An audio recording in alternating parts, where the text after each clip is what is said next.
Baik, seterusnya kami akan berbincang lanjut tentang berkenaan pasaran pengeluaran pada November 2023 di Malaysia dan saya perlukan pertolongan rakan setugas Nina Rozman dengan perkembangan data dan statistiknya. Silakan Nina.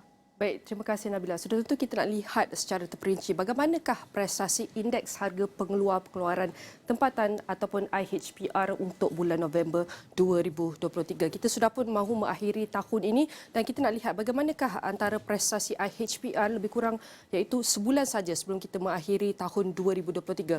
Secara ringkas, di sini kalau anda dapat lihat ini menunjukkan perbandingan antara iaitu prestasi tahun ke tahun daripada November 2023 berbanding dengan November tahun lepas dan juga ada prestasi bulanan daripada November 2023 iaitu berbanding dengan Oktober tahun ini. Kalau kita nak lihat secara ringkas, prestasi IHPR setakat ini mencatatkan sebanyak negatif 1.5%.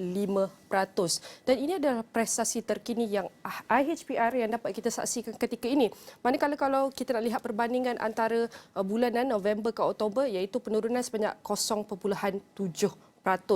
Dan ini adalah prestasi secara keseluruhan yang dapat kita saksikan untuk IHPR bulan November 2023. Dan IHPR mengikut sektor terbagi kepada 5 sektor daripada pertanian, perhutanan dan perikanan yang atas sekali, perlombongan pembuatan bekalan elektrik dan gas dan kita dapat saksikan termasuk juga dengan sektor bekalan air. Antara prestasi tahunan untuk bulan November, IHPR mengikut sektor, antara sektor-sektor yang mengalami iaitu penurunan yang terendah adalah daripada sektor perlombongan di mana ia telah mencatatkan sebanyak penurunan 4.7% bulan November 2023. Diikuti juga dengan sektor kedua terendah adalah penurunan 1.4% untuk sektor pembuatan dan kalau kita lihat iaitu sektor bekalan air mengalami sebanyak 1.0%.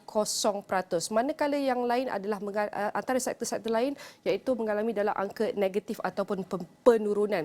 Dan ini adalah antara prestasi yang dapat kita saksikan mengenai IHPR mengikut sektor untuk bulan November tahun ini. Seterusnya kalau kita lihat daripada IHPR mengikut peringkat pemprosesan terbagi kepada 3 iaitu yang pertama sekali adalah bahan mentah untuk diproses selanjutnya, yang kedua adalah barang perantaraan, bekalan dan komponen dan ketiga adalah barang siap.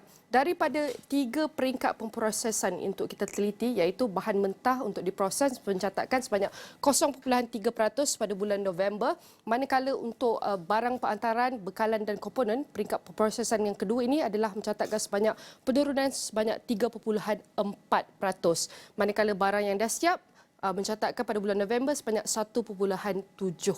Dan ini adalah prestasi IHPR mengikut peringkat pemprosesan yang dapat kita saksikan untuk bulan November. Manakala IHPR mengikut negara terpilih terdapat 6 negara di sini kalau saya ringkaskan iaitu Amerika Syarikat mencatatkan antara yang tertinggi iaitu IHPR sebanyak 0.9%, manakala antara 3 negara yang terendah iaitu IHPR-nya adalah Jerman sebanyak negatif 7.9%, iaitu China negatif 3.0% dan Thailand sebanyak negatif 2.1%. Dan ini adalah prestasi IHPR mengikut negara terpilih yang dapat kita saksikan setakat ini.